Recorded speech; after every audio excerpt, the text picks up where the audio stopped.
Medibank admits personal data stolen in cyber attack. ABC News. Medibank has admitted that the personal data of some of its customers, including names, addresses, Medicare numbers and phone numbers, has been stolen in a cyber attack.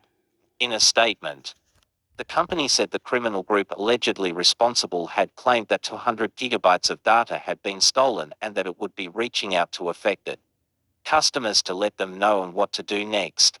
The criminal group has provided a sample of records for 100 policies, which we believe has come from our own and international student systems, it said.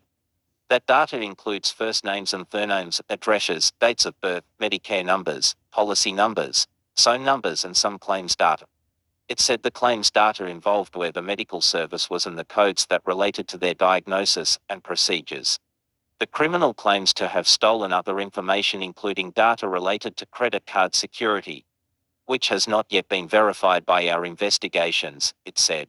Medibank said it understood the development was upsetting and that it expected the number of affected customers to grow as the incident continued. Earlier this week, Medibank said it had been contacted by a group that claimed it had removed customer data and wanted to negotiate with the company, but investigations were ongoing to work out if the claim was true.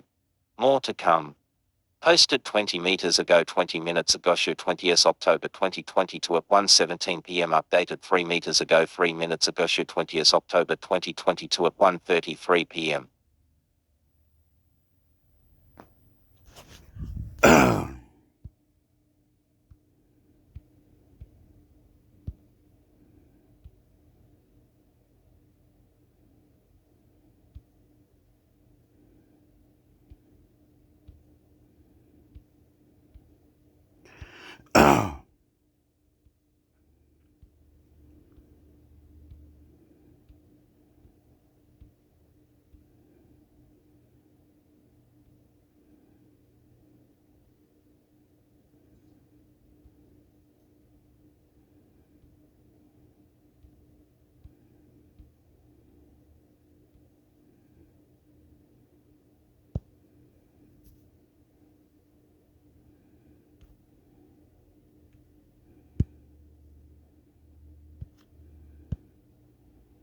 Rugby league player Liam Hampson dies in accident in Barcelona while travelling with NRL stars. ABC News. Rugby league player Liam Hampson has died after an accident in the Spanish city of Barcelona, with his family confirming his death after his travel buddies raised concerns about his whereabouts. The 24-year-old had been holidaying in Europe with friends including Gold Coast Titans player Aj Brimson, who had reported him missing. Brimson said Hampson was last seen at 4:30 am on Tuesday local time at the Fala Apollo nightclub. Spanish newspaper El Mundo has reported that Hampson had died after falling 10 meters at the nightclub. Father Brett Hampson said he woke up this morning to the news no one wanted to hear. "We are heartbroken to say the least," he said on Facebook. Liam had a heart of gold and was a much-loved son, brother, grandson, uncle and friend. Words cannot express our grief. We cannot thank his mates enough for being there with Liam, having the time of his life and assisting in the search for our boy. Sister Tiana Hampson said Liam had an accident and didn't survive. "Liam was the best brother I ever could have asked for and made me a better person," she said on Instagram. According to social media posts, Hampson had been on a trip through Europe with friends, including Brimson and Brisbane Broncos player Jordan Ricky. He had gone to the Amalfi Coast and Switzerland in recent weeks. When Brimson raised the alarm, he said Hampson's disappearance was very out of character. Ricky also posted on social media yesterday seeking help to find Hampson. "This is very scary for all of us. He's our best mate. We want to find him," the post said. Hampson had the NRL dream. Hampson started his Queensland Rugby League career with the Tweed Seagulls in 2019 before the hooker joined the Redcliffe Dolphins for the 2022 season. The Dolphins will join the National Rugby League in 2023. Tweed Seagulls chief executive Matthew Francis said Hampson had come through as a very talented junior. "Obviously he had the NRL dream as a young player and pursued that," he said. "Last year he left us to go to Redcliffe and the hope he'd get into their NRL system. He was a very talented athlete and very committed to pursuing that dream. He certainly had the talent and also the dedication. At our club it was Liam's personality that was the most striking part of him. He brought a positive energy to everything he was involved in. He was well liked by his teammates. He had a bright future in all aspects of his life ahead of him, and that's what makes today's news so tragic. The Redcliffe Dolphins said in a statement Hampson was a vibrant, wonderful young man. The club has been in contact with his family to assist in any way possible and is also ensuring both Liam's fellow players and club staff are receiving any and all support they require through this difficult period, the club said in a statement. Those efforts will remain the club's focus in the immediate days to come, with a sitting tribute to Liam to be made at a more appropriate time. Keebra Park State High School principal Adam Branders said Hampson was a former student and rugby coach at the Gold Coast School. Liam graduated Keebra Park State High School in 2016 and continued to be a part of our community. By coaching the school's next generation of rugby league stars, Mr. Branders said, he will be remembered for his passion and dedication to our school, his great sense of humour and the lifelong friendships he formed with students and staff. The Department of Foreign Affairs said it was providing consular assistance to the family and extended their condolences. Posted 5 hours ago, 20th October 2022 at 7:47 a.m. Updated 4 meters ago, 4 minutes ago, 20th October 2022 at 1:35 p.m.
A toast for a revamped North Terrace hotel. Cheers.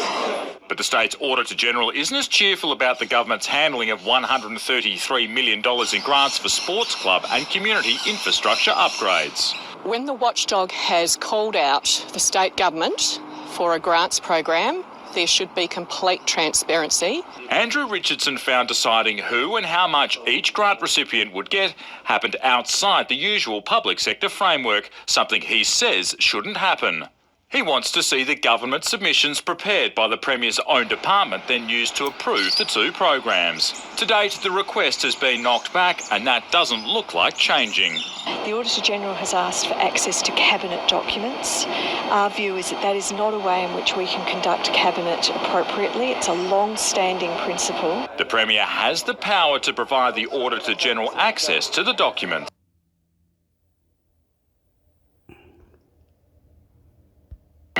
In respect to Cabinet submissions, they are always subject to Cabinet confidentiality, and that's not a policy that we're about to depart from. All South Australians deserve to know how allocations are made. The majority of the $84 million in sports club upgrades are happening in seats Labor held or wanted to gain at the March election. The opposition used question time to attack.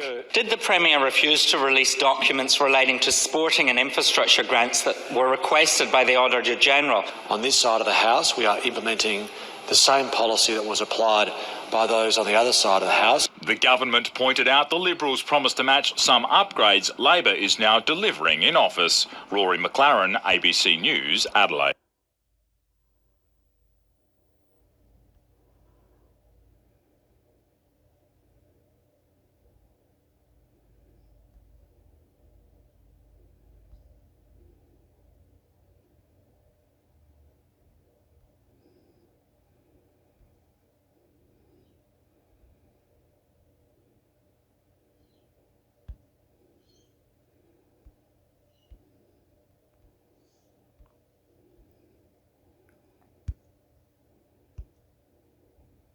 Former Ipswich Council figures charged ratepayers $30,000 for exclusive Brisbane club dining and memberships. ABC News. Ipswich ratepayers bankrolled more than $30,000 worth of boozy dinners, family perks and ongoing memberships for former senior Ipswich Council figures at the exclusive Brisbane club, documents have revealed. Key points: Mayor Teresa Harding has labelled the spending utterly disgusting and is calling for a forensic audit. In total, the receipts showed spending in excess of $30,000 was paid by a council-owned entity between 2011 and 2017. CR Paul Tully says he and the four others had memberships at the club because it came with cheap parking. Obtained by the ABC under right to information, the documents reveal executives of Ipswich City Council dined out at the club between 2011 and 2017, with the ratepayer-funded entity footing the bill. Mayor Teresa Harding has labelled the spending utterly disgusting and called for a forensic audit of council-controlled entities in existence at the time. Former council was dismissed under a cloud of fraud, corruption and extortion allegations. Receipts from the Brisbane club bear the names of dismissed councillors Paul Tully and former Mayor Paul Pasafale, who is due to be released on parole this month after he was convicted of official corruption for unrelated offences.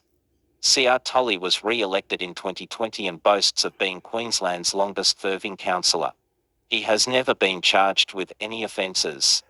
Former CEO Carl Walsh, convicted of official corruption for unrelated offences, and another senior bureaucrat who can't be named for legal reasons, also appeared in the documents. Former CSO Andrew Roach, who resigned before the council was dismissed, was also named. He has never been charged with any offences. The receipts show more than $19,000 was spent on ongoing memberships, but some transaction details do not match those recorded in official accounts, prompting calls for a forensic audit of all council-operated entities at the time. 6 years of luxury dining.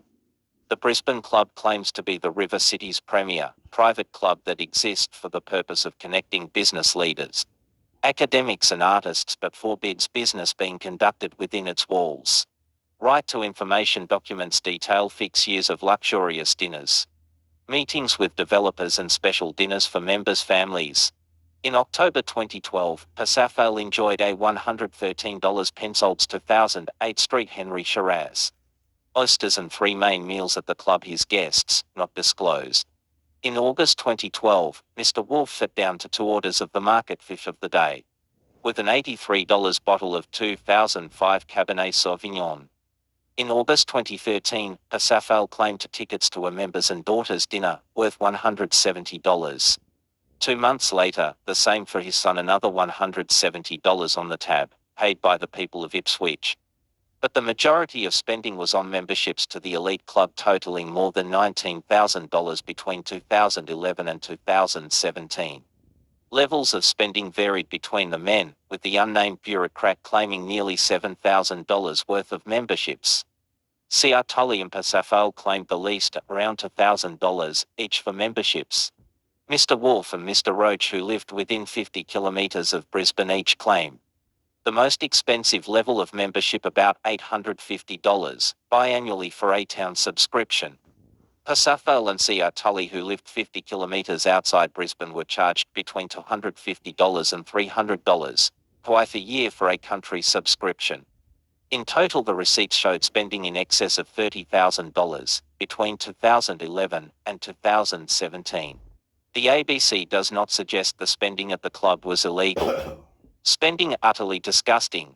Current Ipswich Mayor Teresa Harding, who was appointed in 2020, has labelled the Brisbane club spending utterly disgusting. This happened just after the flood in 2011. To see that level of waste, the people of Ipswich are decent, hard-working people, she said. They owe the people of Ipswich an apology and they should be compensating the people of Ipswich. There has never been a forensic audit of those controlled entities. At the time of dismissal, those entities had a corporate structure which did not allow the CC crime and corruption commission or ASIC to look at them, CR Harding said. I call on the state government to do a forensic audit of those controlled entities. That's never happened and it's long overdue. Last year, the Information Commissioner disallowed the council from publishing dismissed councillors' spending records while in office due to privacy concerns. some of whom have publicly demanded an apology and recompense for reputational damage suffered. CR Harding called on all dismissed councillors to sign waivers that would allow the publication. We approached all the dismissed councillors and asked them to sign a waiver to show their expenses. Only one has agreed to do that. No one else has. They should be paying back the people of Ipswich all their waste, and they should be apologising to the people of Ipswich. An Ipswich ratepayers group has echoed calls for the spending to be repaid. Ipswich Residents and Ratepayers Association President, Jim Dodrell, described the memberships as an abuse of ratepayer funds. It's an abuse of the trust that we have in the people who we elect to represent us, he said. It should never have happened, and that money should be repaid. Councillors couldn't meet at a Goodna pub. The ABC could not contact Pasafale because he is in prison. Mr. Wolf and Mr. Roach declined to comment. CR Tully said he and the others had memberships at the club because it came with cheap parking. They had a venue to meet. They also got free parking, or cheap parking at about $5 a day, he said. We were looking at a redevelopment of the city well over $100 million. And you don't do that by fitting in a local pub at Goodna. It was pretty clear to me after a year or so that the value wasn't enough for me, and I simply resigned my membership with the club. I do the right thing. Ipswich ratepayers paid for more than $2,200 worth of memberships for CR Tully between April 2013 and March 2017. Posted the 13th of October to 100 to 1,000 to 113 October 2020 to 13th October 2022 at 6:40 to AM. Updated the 13th of October to 100 to 1,000 to 113 October 2020 to 13th October 2022 at 8:20 AM.